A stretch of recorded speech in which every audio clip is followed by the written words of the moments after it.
Hi, it's John from Crafts by John UK. Today I'm going to show you the second part of the video of the making of this card. In the first section we created our 6 different panel backgrounds, and this one I'll show you how we do the rest.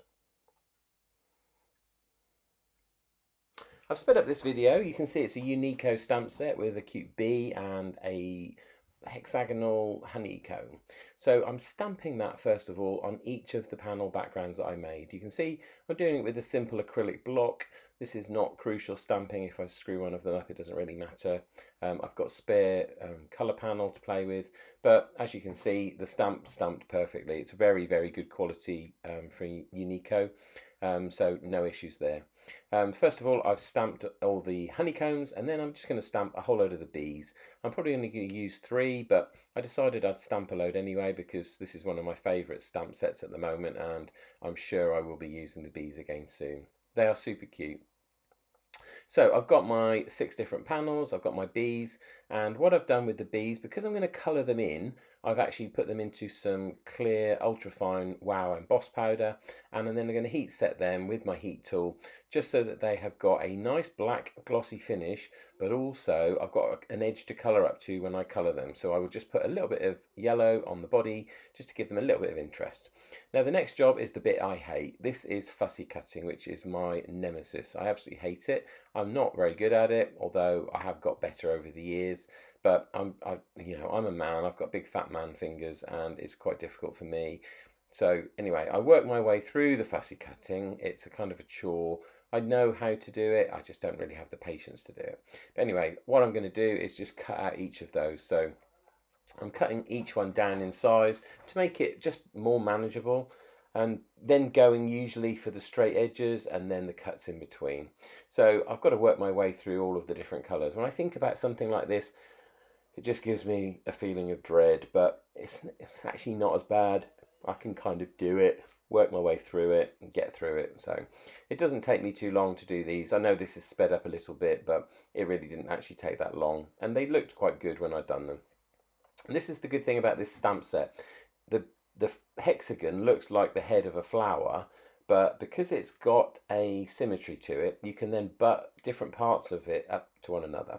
Now you can either make completely repeating patterns, or you can kind of make branching patterns, and that's what I've done. If you refer back to the original card, you'll see that I kind of create a snake-like effect.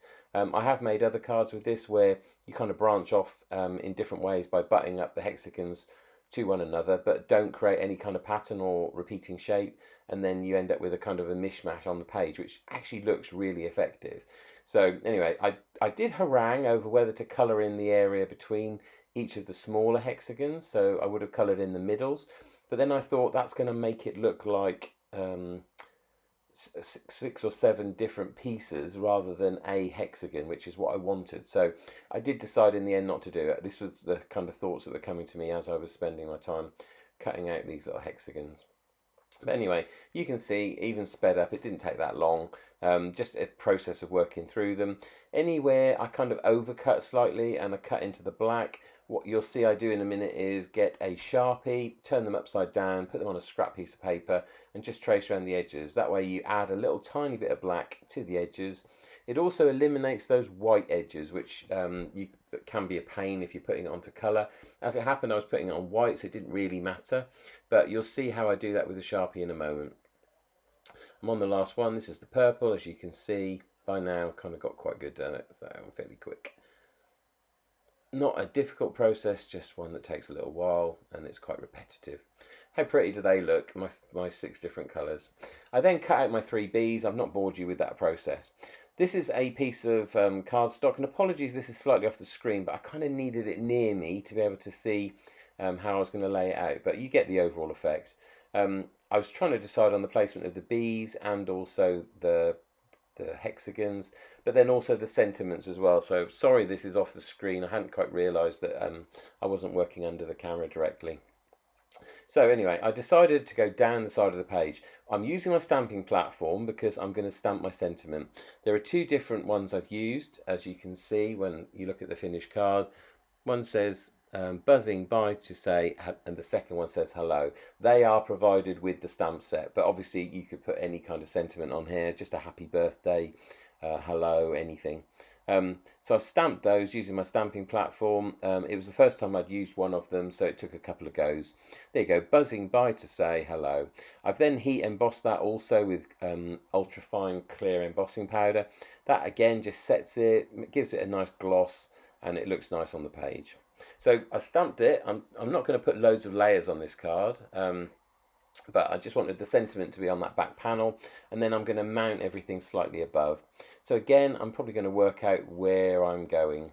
Before I do that though, I do what I said with the black magic marker, and that is literally just tracing around. You can see the shape. You can also do it like this, where you actually take the pen to the edge of the piece of cut, but that is a bit more risky. If you happen to slip and go onto what you've stamped, obviously that's going to ruin it and you're going to need to do it again. So not sure that's the best way to do it. Typically best if you do it upside down like I'm doing there, but then you can kind of fill in odd blanks. When you look at it, if you sense that an edge isn't even on one piece rather than or compared to the others, you can go around it very, very gently, but be very, very careful when you're doing that because it is easy to go wrong. So I'm just working my way through them all there, just so we end up with kind of even borders. You want it to look even and uniform in terms of the black edges, but when you're cutting, because you're doing it manually, it's easy to kind of get a difference. So I've then got my piece of cardstock again. I'm kind of trying to work out my layout, just playing with different ways that the shapes can go together. But it was quite a tall card. It was 17 centimeters tall, so I didn't want to lose space going horizontally across the page. I really wanted to keep it vertical, so ultimately I decided to stack them more in a column. So I've put a couple of foam pads on the first one, kind of trying to decide where to start in the page so that I know where I'm going to end up. Anyway, I've put that first one down and then I've just worked through from there really. I put 3 foam pads on some of them, 2 on others. So you can see there, I've fitted the 2 hexagons together, just using the shapes at the top and the bottom, just kind of fitting them together, leaving a slight gap. But basically, so when you look at it from a distance, it kind of looks joined up. If you look at it closely, you can see there is a small gap. And then here, I was like, I'm not really sure whether to go left or right, but I kind of just carried on in the column. At this point, I was getting quite confident, so I got these 2 ready to go in one go. And apologies again, it's slightly off the bottom of the screen, but you'll see in a moment how it ends up. And it looked quite nice. I gave them a press down. Now I've got to decide where to put the bees. The reason for determining the layout of the bees was that I was going to stamp in grey the actual bee trails. There are some trails provided with the stamp set, and they do kind of finish it off. It looks really nice. I found some light grey ink that I could use for that, so I just did those again with my stamping platform in a couple of places, roughly where I wanted them to be. I didn't bother to emboss them or anything. Just cleaned up my stamp there, and then you can see I stuck my bee down. Now this top bee, I make a mistake. I put the top bee down and leave a slight gap between the bee and the trail, but when I put the second bee down, I put the bee onto the trail because I ended up with quite a fat little end. So I decided to move that top bee, which was a little bit of a pain. It left sticky residue on the card and the back of the bee. I used another pad, sorry, and then just lifted it up, and that actually sorted it out. The third bee I decided not to lift up because I was going to actually stick it directly onto the hexagon. That's pretty much it for the card. The card layout is done. I decided to just darken the edges slightly. So first of all, I coloured in the bees, which didn't take a second with a pro marker. Literally just 3 little stripes on each bee, but it does just finish them off. I also added some Nuvo glitter onto the wings as well. Took a card blank, that's a 7x5, 12x17 centimeters, and laid it on there, but just thought, it looks a bit dull. I decided to darken the edges, so I went around it just with some black soot distress ink residue on a smoothie, just to give it a slight dark edge. I like clean and simple, but sometimes I do like a bit of a border. I then double-sided it and went all the way around, and then tore those edges off bunny ears style, just so that I could actually fiddle with it and lay it out and get it in the right place. You can see me there taking the edges up. And then I lay it down, get it lined up in the right place. And that's our card pretty much done. I do add the Nuvo glitter, as I say. I used a piece of scrap there just to press it down, just to keep it clean. I just went around it with a rubber, just in case there were any slight fingerprints or marks on the card.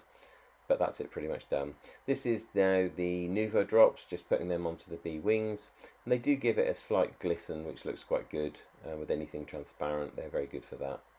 So I did my bee wings. And obviously you can't see that too well because I've sped things up, but that gave them just a light shimmer, which is nice. There you go, and there's our card done. So that's the finished project. You can see it looks nice with the hexagons lifted from the surface of the card, and also the bees, because when you look at it you always get a shadow from something lifted, and that's quite good with things that are flying, things that are aerial. It kind of creates that movement. You can see the little bee trails are quite good. If you use them, try to not stamp them exactly the same every time. You can see I've used one way around and one the other. That just adds a little bit of variety, which looks quite nice. And I was really pleased with how this card came out. The creator of this stamp set, a lady called Beverly, I met when I was at the Stamporama event in York. She was really lovely and very passionate about her collection. So I'm really pleased and happy to use this set. So there's my buzzing by to say hello card in 2 stages. Obviously this was part 2. Check out part 1 if you want to see how I did the backgrounds for the hexagons and the honeycomb. Anyway, thanks for watching, and I'll catch you next time. If you've enjoyed this video, please give me a like and subscribe, and I will see you on a future video.